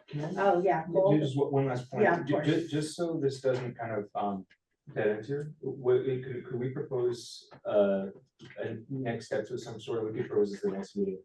But just to have agendized, because I think it'd be good, whether it's a subcommittee formation or if it's something Okay. drafting a letter. I say absolutely. Would you like to make a motion? Sure, yeah, I make a motion that this is agendized so we can, Sounds like it. yeah. Okay, so let's move Yeah. by call to agendize this discussion for the next meeting about the steps and paths for the county to help preserve and promote farm labor housing, and second it by James. D, how to encourage city of Half Moon Bay to start their farm labor housing unit inspections. I think we discussed this because of at the last meeting, because of the farm labor housing unit. Well, now it comes full circle. I mean, It's the done. county task force is ready to give us the results, yet the city of Half Moon Bay hasn't even started their audit. According to, you know, the supervisor. So we've got one hand doing their due diligence. We've got somebody who hasn't started yet, just like with the the firehouse project. They're going to go ahead and approve all of this and then come to find out it wasn't needed.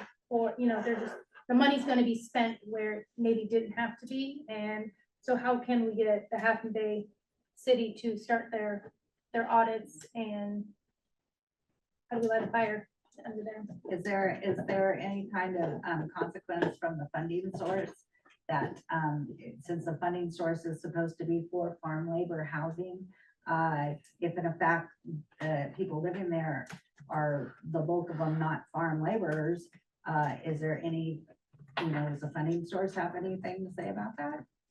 Does anyone know? That would be, it seems like, you know, Funding source for what?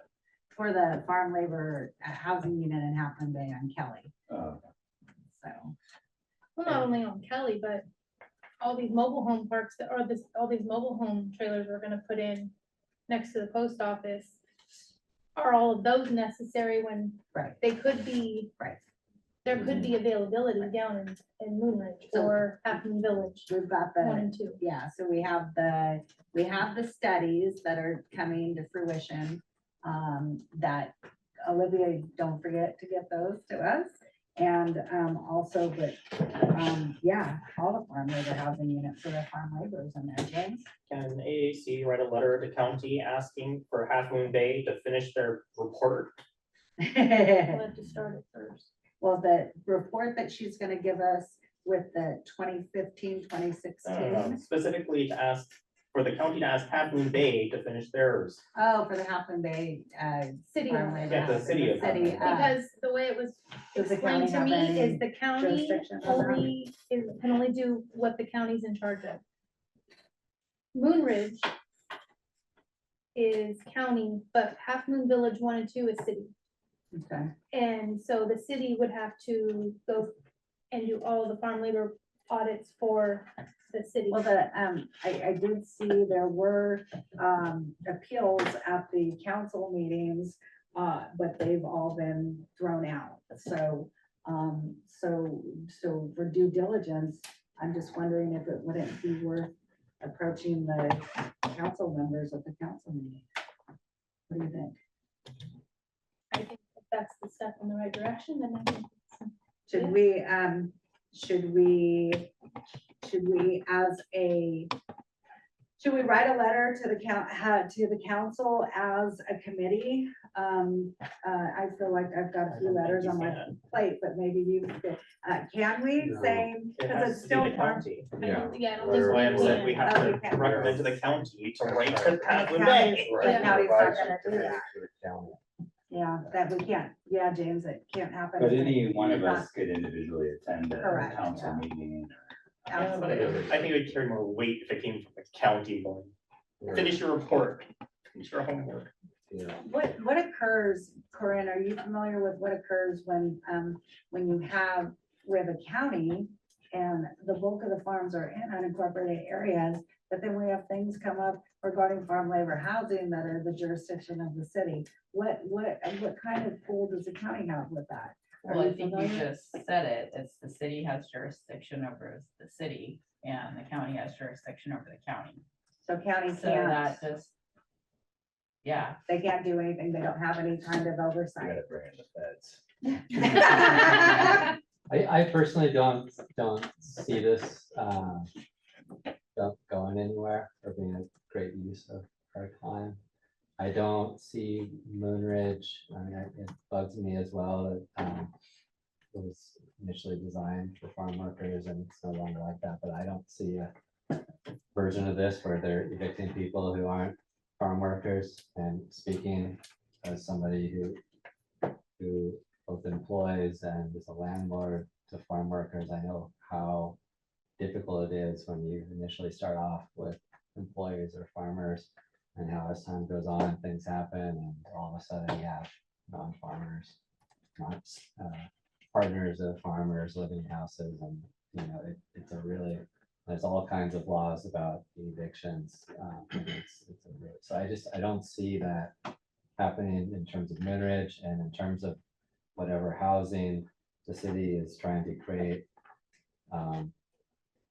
I think that's only gonna help the problem. So I wouldn't want to like discourage any additional farm worker housing from being created here as a result of there not being farm workers in Moonridge. I just don't see it benefiting the agricultural community. And then it also just seems like it's not really our place. It's the city of Half Moon Bay. It has an influence on the county, but so I don't know. That's just my personal opinion. I just don't see it being.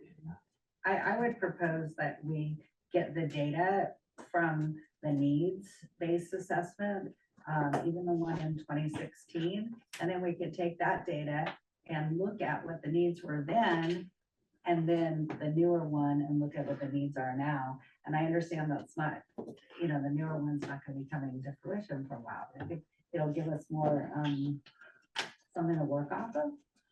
I guess, What do you I think? guess I was hoping that, we were given this number of, we were 2,000 houses short. Well, where did they get that number?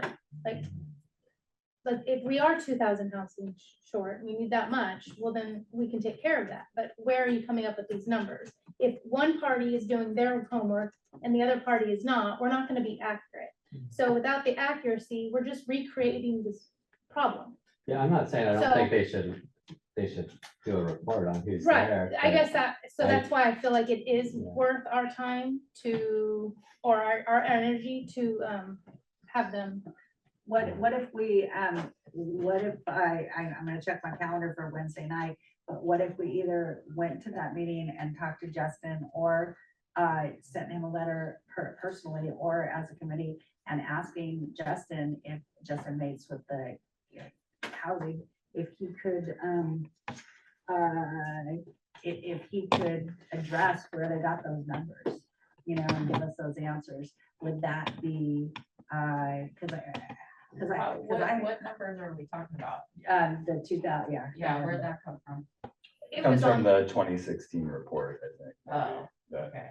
it's been in the paper, that's where all this housing I talk. mean, I think people pull information off the internet and it's dated, and that happens. Well, way we too could often. talk, if it came from a reporter from the review, we should get her source, and then we could go to the source. Well, yeah. one source was the mayor himself saying that we were that short. And so we're Okay. just trying to figure out, where did Yeah. you get that numbers? Because on one hand, you're saying that agriculture is dying and we're losing farmers, which means we're losing farm labor, but this number is so high. So Right. we've asked kind of, well, how many are we short? How many do we really need? We do need some, we know that, but where are these numbers coming from? Where are they getting the numbers that they're Yeah. putting out there? I think going to the council, go ahead, Peter. The mayor's for our meetings. That's a great idea. Can we do that? Because it's ag, yeah, I think that's a great idea. Yeah. And that goes in line with Crystal, what you're talking about, I think, which is excellent, Cole. Yeah, no, I think, Crystal, I agree that I think we need to have the city or the county do a study in terms of how much housing is needed, and on top of that, I think frankly, the biggest thing that comes out of the study should be just kind of what went wrong with the process, because I think we can all say that, like, the original intention of Moon Ridge, I think, made a lot of sense. It clearly hasn't functioned the way it was intended to. And Ryan, I agree with you a lot in the sense of, I'm not sure if it's the best use of anybody's time or resource or efforts to the big families that are there. And I know a lot of families that are not far working families, a lot of them are working families, and they're there because there's a housing crisis existing just across the board in county and in Half Moon Bay. So I don't necessarily think that we should be, evicting anybody there across, period. I do think though that what we should be doing is studying, what went wrong. And based on that, as opposed to trying to have these like grand projects that the county is kind of focusing on in terms of bringing big houses for farm workers, that so far just don't have a very good track record. How can we be a bit more creative in terms of having farm worker housing that can be on different properties closer to where the farms actually are? I think that's the biggest thing I would. I think that's good. And to Crystal's point, I think, tell me if I'm wrong, but I think part of it is making sure that they really are farm workers, so that, because we're creating something, we're saying you have to be a farm worker, well, we have to make sure there's a need for that, because in effect, that's taking away housing from the other hardworking families. So, yeah, so that's probably the issue too, is, people who need it. Okay, so, to recap, you guys submit as soon as you're able, if you're okay with that, the list of things that you would like to see change to help keep farming going here in San Mateo County, because it is dying. And send them to Olivia, she'll send it to me, and we'll get this ball rolling. So for the next meeting, and then,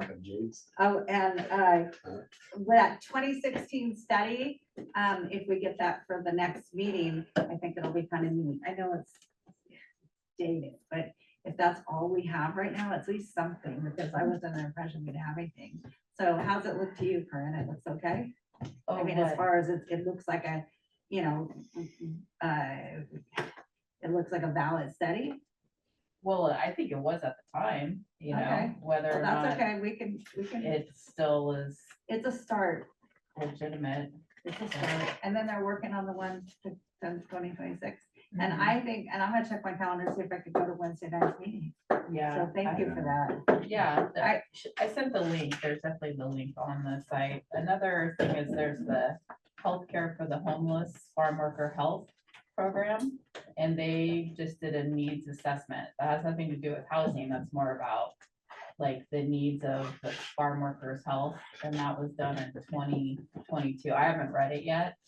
Oh, I think that would be great for us to see. Yeah, so that's on the That's their an issue, website too. too. So it's San Okay. Mateo County Healthcare for the Homeless Farm Worker Health Needs Assessment. Fantastic, thank you. All right, so, and the meeting is adjourned. Thank you.